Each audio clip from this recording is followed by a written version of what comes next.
Hey, it's Kat and I'm back because what once was will be again, at least when we use history, mythology, and sometimes astrology to divine the mysteries of the Game of Thrones.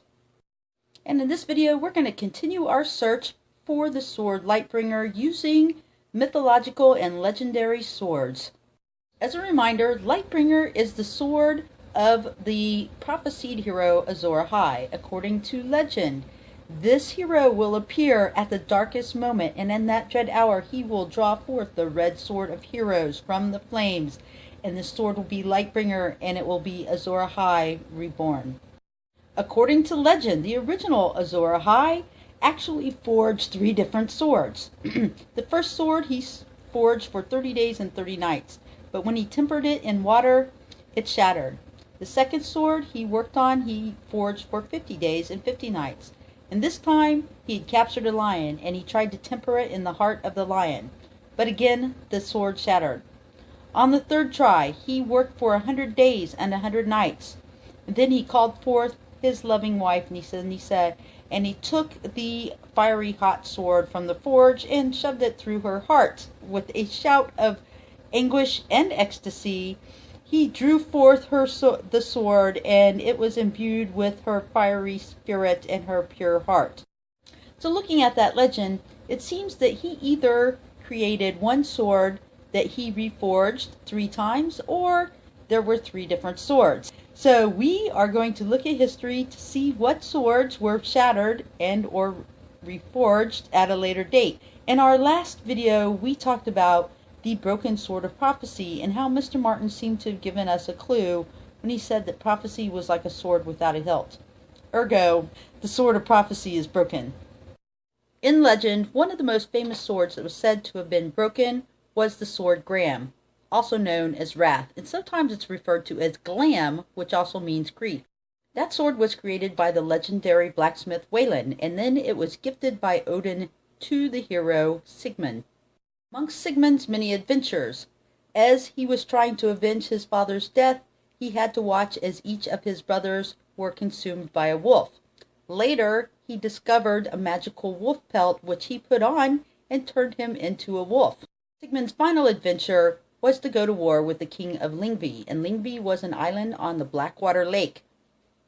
There, during the battle, Odin appeared and shattered the sword Glam into 2 pieces, allowing Lyngvi to make a mortal wound upon Sigmund. And before he died, he called his wife to him and gave her the 2 pieces of the sword and said to give it to his son that would be born after he died. In Lightbringer, the broken sword of prophecy, we speculated that this is in fact Ned Stark's sword, because of course the Starks are wolves. And each of the Stark children were given a wolf, and they seem to have a very close affinity and or can warg into these wolves, become the wolf. And after Ned Stark's death, it does seem that all of his children are being quote-unquote consumed by the wolf as they seek further revenge. After Ned Stark was beheaded with his own sword, Tywin, acting sort of as Odin, had this sword melted down into 2 separate swords, Oathkeeper and Widow's Well. Of course, Ned did not have a posthumous son, but we do know that there is Jon Snow, who everybody believes is Ned's son and is the posthumous child of Lyanna Stark and Rhaegar. And since Ned Stark had went down to King's Landing, which is in Blackwater Bay, where, seeming to fulfill the second part of the prophecy of Azor Ahai's sword, he attempted to actually literally stick his sword into Jaime Lannister the lion's heart, and figuratively by threatening Cersei with the illegitimacy of her children, wherein it did cause him to die, and his sword was then broken into 2. It is the continuing saga of the sword Graham that most closely fits our story about Azor Ahai, as well as many other aspects of A Song of Ice and Fire. And one of the Azor Ahai legends that gets the least amount of tension is the story that Azor Ahai once killed a monster with his sword, and he stuck it into its belly, and it causes blood to boil, and its eyes to melt, and steam and smoke to rise out of its mouth, and then it burst into flames. And I think that we can pretty much figure out that that was a dragon. The continuing story may also foretell the return of Gendry. According to the story, Sigmund's wife did in fact give birth to a posthumous son, but she married the king of the elves, and she raised her son Sigurd, who was eventually sent to Regin, a noted dwarfish blacksmith, to be fostered and taught the ways of the blacksmith. We pause, where we point out that in fact the name Gendry is an anagram for Regin. Gendry in our story of A Game of Thrones is in fact a blacksmith. And if you're going to reforge a broken sword, you are definitely going to need a blacksmith. Regin was actually one of 3 sons of the dwarf king Lightbringer, and Lightbringer had come into the possession of some cursed gold, including the magical ring Adravant, which is said to make everybody want it and they die shortly after they get it. In any event, he came into this possession through an unfortunate event of his son Otter being killed by the gods. And then his son Fafnir, who was also a dwarf, wanted this gold for himself, and so he killed his father, and then he took the gold into the wilderness where he turned himself into a dragon, there to guard his gold. Of course, Mr. Martin likes to spread the storylines of these characters amongst many characters in his own story. So this story actually closely mirrors that of Tyrion, who did in fact kill his father, and then went across the sea to what is the quote-unquote wilderness of Essos. And there he is definitely hooked up with Daenerys, the mother of dragon, who's just made him a de facto dragon by making him the hand of the queen, if he is in fact not a secret Targaryen. As our story continues, Sigurd asked Regin to make him a sword. Regin agreed if Sigurd would agree to go kill the dragon Fafnir. So they began to make a sword, and the first sword they labored on for a day and a night, and then when Sigurd fell asleep he put the sword beneath his pillow, and there he dreamed of a dragon. The next morning when he woke up, he decided to test the sword, so he found this dragon shield that Regin had been creating, and he laid it across the anvil, and then he struck down upon it, and it sheared off a corner of the shield, but when it struck the anvil, the sword shattered into pieces. Again, Regin set about making another sword, and this one he and Sigurd labored over for 2 days and for 2 nights. And then when it was done, he placed it beneath his head and slept, and there he dreamed of the dragon again. The next morning he woke up, he took the dragon shield and placed it upon the anvil, and he struck the shield. This time it carved through the shield cleanly, but when it struck the anvil, it shattered once again. Sigurd began to despair that he would ever have a sword, so he went back to his mother and told her of his dilemma.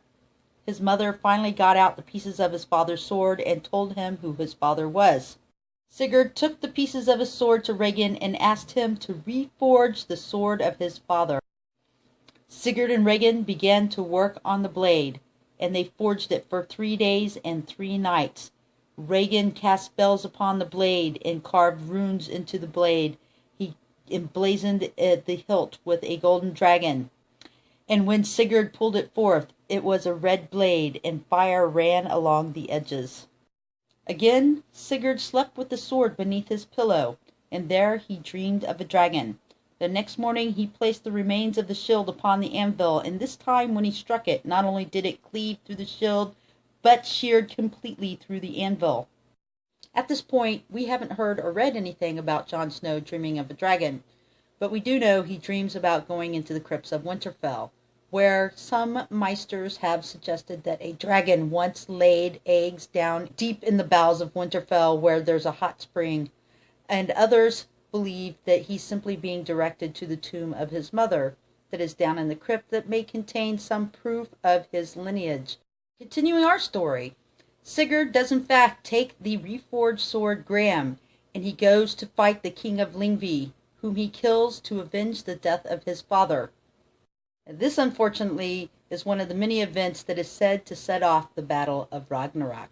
When he is done, he went to fulfill his promise to Regin, and he went to the Ginnet Heath, which is also called the Glittering Heath, where the dragon Fafnir is said to live. The description of the Glittering Heath, or Ginnet Heath, actually closely matches that of Dorne. According to the story, Fafnir's hot breath has caused the land to be a complete wasteland where nothing grows. There's nothing but rocks and sand. What rivers there were have been slowly drying up, and the one river that continues to flow flows sluggishly through the land. According to Oberyn Martell, in fact, Dorne is a wasteland, and the waters that once were there when he was a boy are slowly drying up. And we know for a fact that Dorne has at least been scorched once or twice by dragon's breath, as Aegon and his sister wives and then some of his descendants have tried to conquer Dorne. Rhaegon and Sigurd go to the Ginneth Heath where Fafnir is said to live, and there Rhaegon tells Sigurd that the best way to kill the dragon is to find the path he crawls on to the water that he drinks, and dig a pit in this path and lay in it, and when the dragon passes over, he can stab the dragon with it. But as he's digging the pit, Odin appears to him and tells him that he should dig 2 more, because when he stabs the dragon, much of the blood will come out and it will drown him. So Sigurd digs 2 more pits, and then he climbs into it and he waits for the dragon. As the dragon passes over it, Sigurd takes his sword Graham and thrusts it through the dragon's heart. And there the blood pours out into the pits, and Sigurd has to jump out before he drowns. Rhaegon, the dwarf blacksmith, soon appears, and he asks Sigurd to cut out the dragon's heart so that he can eat it and gain wisdom. Sigurd does so, and he begins to roast the heart, and as he does, a little drop of the roasting juice drops upon his thumb and it burns him, so he sticks it in his mouth. And there he gains the wisdom and the ability to hear the winds and the birds and the other animals speak. And the birds begin to talk about how Rhaegon plans to kill Sigurd. And Sigurd turns, he sees Rhaegon coming at him with the spear, and so he draws his sword, Graham, and he kills Rhaegon. When he's done, he goes to take the dragon's hoard of gold. And there he packs it in the chest, but he keeps a couple items for himself. One is a golden helmet with horns, much like that helmet that Gendry was extremely fond of, but then lost in our story of A Game of Thrones when the gold cloaks came. And the other one is the magic ring Adravant. That's for another story. So in our story of the 3 forgings of the sword, the last and final sword that is the red sword of the hero is the reforged sword of his father. Is this possibly Ned Stark's sword? Although we know that Ned Stark is not actually Jon Snow's father. On the other hand, the parts of his sword, particularly Oathkeeper, looks a lot like the description of the sword Glam, which is a red sword that's bedecked with gold and emblazoned with a golden dragon. Of course, the hilt of Oathkeeper is actually 3 golden heads of a lion, though to me they look a lot like dragons. We know that Widow's Well is probably still somewhere in King's Landing, so unless it comes into somebody's possession and or comes north again, we're not sure how that would become part of this story. And the other part of the sword, Oathkeeper, is in Brienne's possession, and she is apparently going north. On the other hand, speaking of hands, this sword was given to her by Jaime, and Jaime appears to be the one-handed god Tyr, as well as apparently the twin god Freyr, who is accused of having a relationship with his twin sister Freyja, who, according to legend, gave his magic sword away to the messenger. And we've said before that Brienne is playing the messenger. She is Joan of Arc, who's also referred to the messenger, and now she is also Scrivener, who is the messenger of the gods. This does not bode well for Jaime. Could it still be part of the sword Lightbringer? Possibly, and maybe there's some other swords that are involved. It does appear, based on this story, that there is a giant likelihood that our hero is going to have to kill a dragon. And where's Gendry been this whole time? Well, I imagine, since he's the blacksmith, he's been on an island, possibly surrounded by dragons. We'll have more on that later. Come back for our next segment when we talk about another legendary sword created by the blacksmith Wayland that is also alleged to have been shattered. Thank you very much. Hit the like button or leave a comment. We will talk to you later.